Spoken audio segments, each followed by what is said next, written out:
श्री राधे। जय श्री कृष्ण सभी को। कुछ लोग हमसे प्रश्न करते हैं कि महाराज जी पुराणों का आपने अध्ययन किया है, रत्नों आदि का वर्णन पुराणों के अनुसार कैसे है। एक बात का ध्यान दीजिए, हमने जीवन में बहुत ज़्यादा अध्ययन किया और उससे एक ज्ञान हुआ। हमारा शरीर पांच प्रकृतियों से बना है। छित जल पावक गगन समीरा, 5 चीज़ों से बना है। रामचरितमानस में भी आप लोगों ने सुना होगा। जल तत्व है, आकाश तत्व है, अग्नि तत्व है, वायु तत्व है, ये सभी तत्व, पृथ्वी तत्व है। ये पांचों तत्वों से शरीर बल्कि पूरा ब्रह्मांड बना है। हर जीव बने हैं उन्हीं 5 तत्वों से। शरीर के अंदर किसी तत्व की अधिकता हो जाती है या किसी तत्व की कमी हो जाती है, उसके कारण शरीर में व्याधियां उत्पन्न होती हैं। उसी प्रकार तकलीफ भी होना प्रारंभ हो जाता है किसी न किसी कारणवश। व्यक्ति जब जन्म लेता है, जन्म लेने के बाद जो हमारा कुंडली में ग्रह गोचर के अनुसार जो ग्रह बैठते हैं, कहीं सूर्य बैठा है, कहीं चंद्रमा बैठा है, कहीं मंगल बैठा है, तो वो सब उसी के अनुसार होता है जिस समय में हमने जन्म लिया। और कर्मानुसार हमारे शरीर में किसी न किसी तत्व की अधिकता, किसी न किसी तत्व की कमी रह जाती है, जिसके दोष को दूर करने के लिए जब हम परेशान हो जाते हैं तो ब्राह्मण, संत, ऋषि और ज्योतिष विद्वान पंडितों के पास जाते हैं, उनसे पूछते हैं इसका समाधान कैसे हो।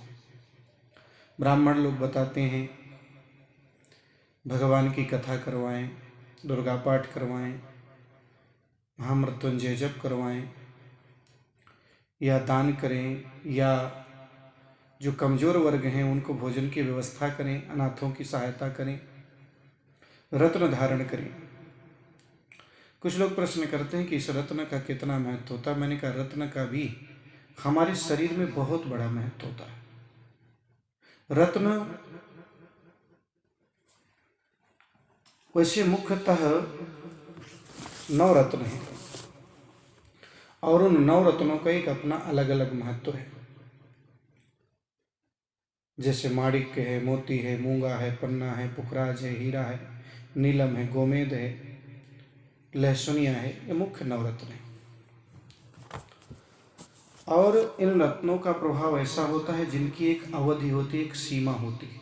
उस सीमा तक ही ये फल देते हैं, उस सीमा से ज़्यादा नहीं। कुछ लोगों ने प्रश्न किया कि मोती, जैसे मोती रत्न है, मोती क्या करता है। मोती समुद्र की सीप से उत्पन्न होता है, समुद्र के अंदर से मन शांति प्रदान करता है। जिसको क्रोध ज़्यादा आता हो मोती धारण करे। मोती सहनशील भी बनाता है, लेकिन अत्यधिक भावुक व्यक्ति के लिए भी थोड़ा नुकसानदायक भी है, ये भी ध्यान देना चाहिए। इसलिए कुछ बताया गया है अग्नि महापुराण में कि मेघ, कर्क, वृश्चिक, मीन लग्न में अगर मोती धारण, मीन लग्न वालों को अगर मोती धारण करवाया जाए तो शुभ होता है। यानी मेघ लग्न, कर्क लग्न, वृश्चिक लग्न, मीन लग्न वाले मोती धारण करें तो शुभ होता है, लेकिन उसमें भी और अच्छे से विचार करके धारण करना चाहिए।